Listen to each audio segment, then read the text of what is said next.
Ya oke, mari kita sambung lagi kelanjutan dari novel Gunung Hua. Suasana sekte Shaolin telah berubah sepenuhnya. Baru beberapa hari yang lalu di sana nampak sangat ramai, tapi tepat setelah pertarungan ataupun kompetisi berakhir, suasana sudah mulai mereda. Setiap orang yang pergi ke sekte Shaolin sudah kembali ke tempat mereka masing-masing. Dan beberapa saat kemudian, baik itu Hyun Jong dan juga Chung Myun pun tiba di ruangan kepala biara. Kepala biara pun menyambut kedatangan mereka berdua dengan ramah. Tidak sampai di situ, kepala biara juga menyuguhkan teh kepada kedua tamunya. Setelahnya, kepala biara pun berkata, "Pimpinan sekte, nampaknya Anda baru saja bersenang-senang." Tentu saja perkataan tersebut membuat Hyun Jong bingung, hingga akhirnya kepala biara pun kembali berkata, "Aroma alkohol tercium sangat sengat." Mendengar hal tersebut, wajah Hyun Jong pun mulai memerah. Lalu ia pun berkata, "Oh maaf, aku terpaksa melakukannya untuk menemani murid-murid."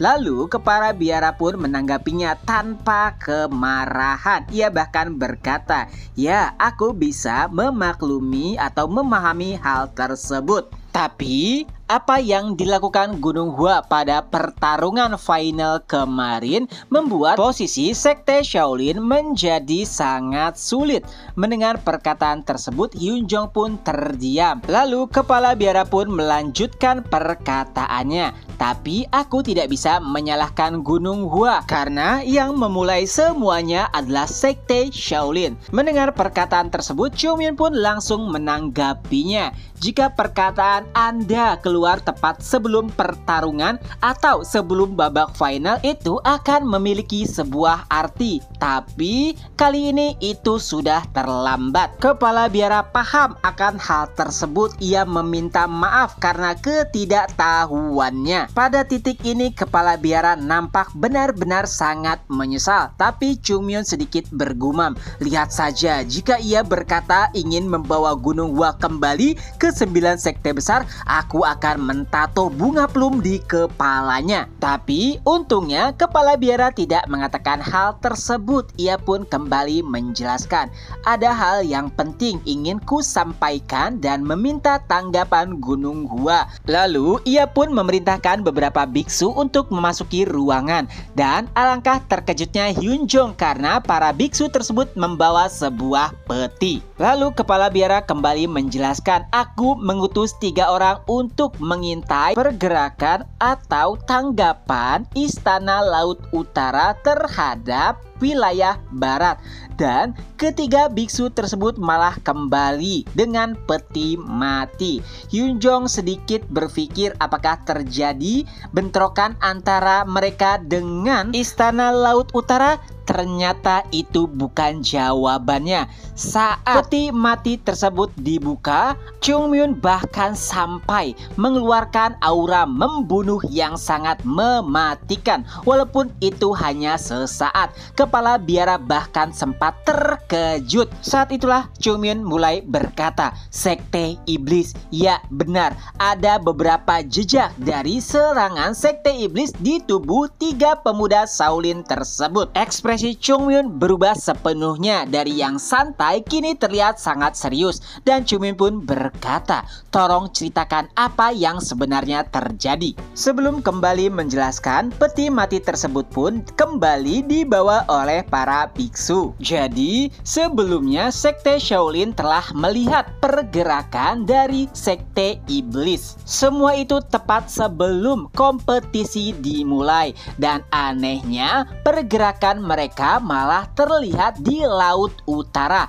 Oleh sebab itulah kepala biara menugaskan 3 orang untuk melihat apa yang terjadi di Laut Utara.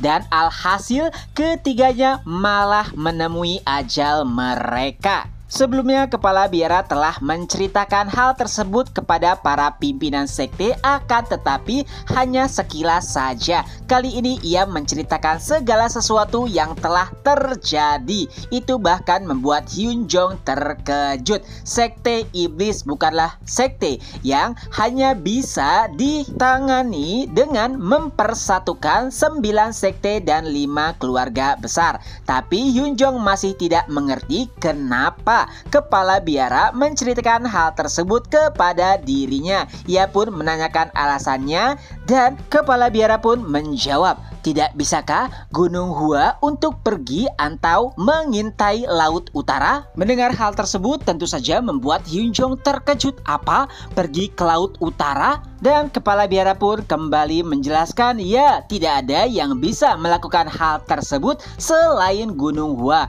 Tentu saja itu adalah alasan yang masih membuat Hyun Jong bingung. Hingga akhirnya ia pun mulai memahami arah perkataan Kepala Biara saat ia kembali menjelaskan. Anda pasti sudah tahu 9 sekte besar memiliki hubungan yang buruk dengan 5 istana. Dan selama 100 hari terakhir, Sekte Shaolin bahkan tidak bisa memasuki Istana Utara. Tapi baru-baru ini aku mendapatkan kabar ada sekte yang bahkan menjalin hubungan dengan salah satu istana. Hyun Jong pun langsung berkata, "Apakah maksudmu hubungan Gunung Hua dengan Istana Binatang Nanmam?" Dan Kepala Biara pun mulai mengangguk. "Aku tahu ini bukanlah tugas yang mudah, tapi hanya Gunung Hua yang memiliki hubungan dengan salah satu istana. Aku yakin dengan hubungan tersebut kalian bisa berkomunikasi atau bahkan tidak terjadi permusuhan saat mengunjungi Istana Utara. Jadi aku mohon itu semua demi perdamaian dunia." Hyun Jong pun mulai terdiam sambil berpikir apa yang harus ia lakukan dengan permintaan tersebut. Dan saat itulah Cho Myun kembali berkata, "Apakah hanya ini informasi yang Anda miliki terkait dengan kultus atau sekte iblis?" Sayangnya, hanya itu saja informasi yang sekte Shaolin miliki. Cho Myun pun mulai berpikir, informasi tersebut mungkin memang benar adanya. Bekas dari teknik kultus iblis yang ditinggalkan di tubuh para anggota Shaolin menunjukkan jika beberapa di antara mereka telah menunjukkan kemajuan dalam hal seni bela diri iblis. Dan jika saat ini mereka bergerak di utara, ada kemungkinan jika sekte iblis berusaha untuk merebut Istana Utara. Jika itu bisa terjadi, mungkin itu akan menjadi markas baru mereka dan tentunya itu akan merepotkan. Lalu Cho Myun kembali berkata, "Baiklah, jika tidak ada lagi informasi yang bisa Anda berikan, kami akan pamit pergi." Mendengar perkataan Cho Myun tentu saja membuat Kepala Biara terkejut. "Apa? Kalian ingin pergi? Tapi ceritaku belum selesai." Dan Cho Myun pun menanggapinya, "Ya, aku sudah mengerti maksud perkataan Anda. Jadi intinya kalian meminta Gunung Hua untuk pergi ke Laut Utara karena Gunung Hua memiliki hubungan dengan Istana Binatang Nanmam yang hubungan tersebut tidak bisa dimiliki oleh sekte lainnya. Bukankah begitu?" Dan Kepala Biara pun mengangguk. "Ya, itu benar." Lalu Cho Myun kembali berkata, "Tapi kenapa harus Gunung Hua? Kenapa tidak sekte Shaolin atau Wudang saja?" Kepala Biara kembali berkata, "Bukankah sudah aku katakan alasannya? Oh, tentang hubungan dengan Istana Binatang Nanmam. Lalu kenapa kalian tidak mencobanya? Apakah kau pikir Gunung Hua menjalin hubungan dengan Istana Binatang Nanmam begitu saja? Dan jika Gunung Hua bisa memiliki hubungan dengan Istana Binatang Nanmam, kenapa kalian tidak berusaha untuk menjalin hubungan juga?" Kepala Biara hanya bisa terdiam dengan penjelasan Cho Myun. Ia tahu benar itu semua karena apa yang telah terjadi di masa lalu.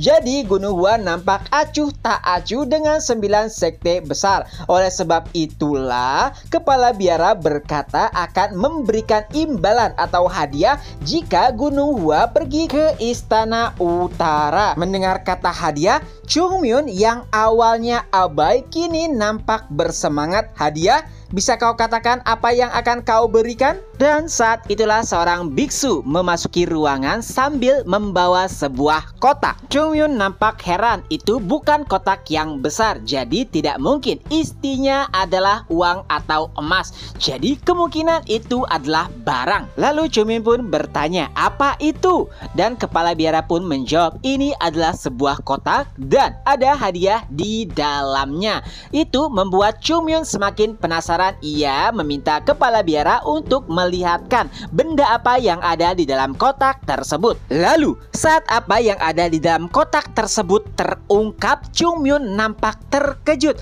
Tapi Hyunjong masih penasaran kenapa Chungyun bisa begitu terkejutnya. Padahal di dalam kotak tersebut hanya ada sebuah pedang dengan sarung yang nampak tua, tapi itu nampaknya merupakan pedang ilahi. Saat melihat pedang tersebut, Chungyun hanya bisa bergumam, kenapa benda itu bisa ada di sini? Dan kepala biara mulai menjelaskan, ini adalah pedang ilahi yang diberi nama Awan Ungu. Mendengar nama pedang tersebut, akhirnya Hyunjong pun paham. Pedang ilahi Awan Ungu adalah pedang yang melambangkan Gunung Hua. Itu dimiliki oleh pimpinan sekte dari generasi ke generasi. Hanya saja pedang tersebut hilang saat pertarungan terakhir melawan sekte iblis. Hyunjong yang sebelumnya tenang bahkan nampak sangat tergiur setelah mengetahui hadiah yang ditawarkan oleh kepala biara.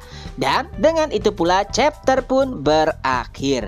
Nah, itulah apa yang terjadi di kelanjutan novel Gunung Hua. Ketemu lagi di next video. Bye bye.